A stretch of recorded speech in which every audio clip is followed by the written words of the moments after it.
Hello বন্ধু, তোরা রান্নাঘরে আজকে রান্না হবে কমপ্লেট মাছ। আমি কমপ্লেট মাছটা কি করে রান্না করব আপনারা দেখতে থাকুন। এই দেখুন মাছগুলো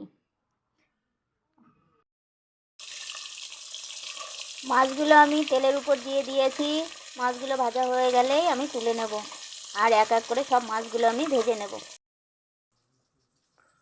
মাছগুলো ভাজা হয়ে গেছে, আমি সব মাছগুলো এক এক করে তুলে একটা থালার মধ্যে রেখে দিয়েছি। মাছগুলো ভাজতে ভাজতে আমি আলু ও বেগুনগুলো কেটে নিলাম। আলুগুলো কিন্তু এরকম করে কেটেছি, আর বেগুনগুলো এরকম করে কেটেছি। বেগুনের তুলনায় আলুগুলো হালকা একটু মোটা হয়ে গেছে, কিন্তু বেগুন অতিরিক্তই চিকন কাটতে হয়। আবার এর থেকে বেশি চিকন কাটলে কিন্তু তখন বেগুনগুলো বেশি পরিমাণেই গলে যাবে, রান্না করলেও ভালো লাগবে না। মশলার জন্য নিয়েছে আমি আদা, রসুন, শুকনো লঙ্কা ও জিরে। আপনারা সবসময় মনে ভাববেন যেরকম সবজি সেরকম মশলা নিতে হয়। বেশি সবজি হলে বেশি মশলা, এবং কম সবজি হলে কম মশলা।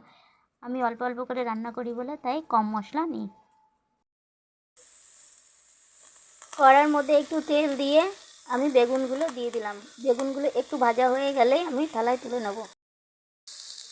বেগুনটা যে আমি কড়ার মধ্যে ভাজতে দিয়েছি, একটু হলুদ দেবো, কিন্তু লবণ দেবো না। লবণ দিলে বেগুনটা পুরো পরিমাণে গলে যাবে, আর তরকারির মধ্যে দিলে তো আরোই গলে যাবে, খেতে কোনো রকমই স্বাদ লাগবে না। ওই জন্য লবণকেও ব্যবহার করবেন না, খালি শুধু হলুদই ব্যবহার করবেন।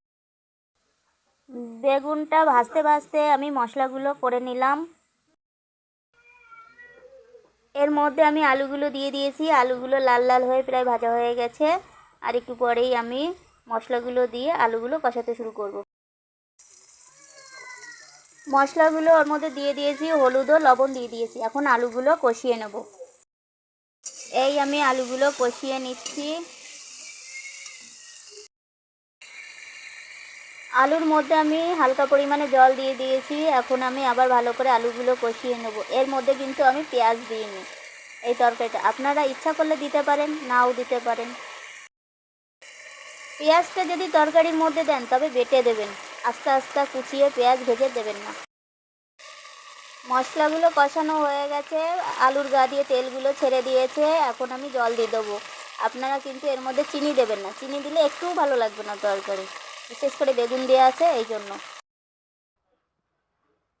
তরকারিটার মধ্যে আমি জল দিয়ে দিয়েছি। তরকারিতে জলগুলো টকবক করে ফুটছে। বন্ধুরা, জলটা কতখানি কমে গেছে জলটা। এখন আমি মাছটা ছেড়ে দেবো। মাছগুলো আমি ছেড়ে দিয়েছি তরকারির মধ্যে। তরকারিটা প্রায় হয়ে এসেছে, এখন আমি বেগুনগুলো দিয়ে দেবো। আমার তরকারিটা হয়ে গেছে। আমি হালকা করে একটু গরম মশলার গুঁড়ো দিয়ে দেবো, বেশি দেবো না।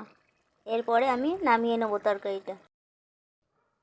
দেখুন মাছের তরকারিটা হয়ে গেছে। এখন আমি একটা থালার মধ্যে নিয়ে নিয়েছি। মাছ যে কোনো সবজি দিয়েই ভালো করে রান্না করলে খাওয়া যায়। এই দেখুন, আপনারা ভাববেন বেগুন হয়তো গলেনি, না, বেগুন গলে গেছে। দেখেছেন? এই হলো কমপ্লেট মাছের রেসিপি। এইভাবে আমি বেগুনটা দিয়েছি যাতে বেগুনটা গলে না যায় এবং শক্ত না থাকে।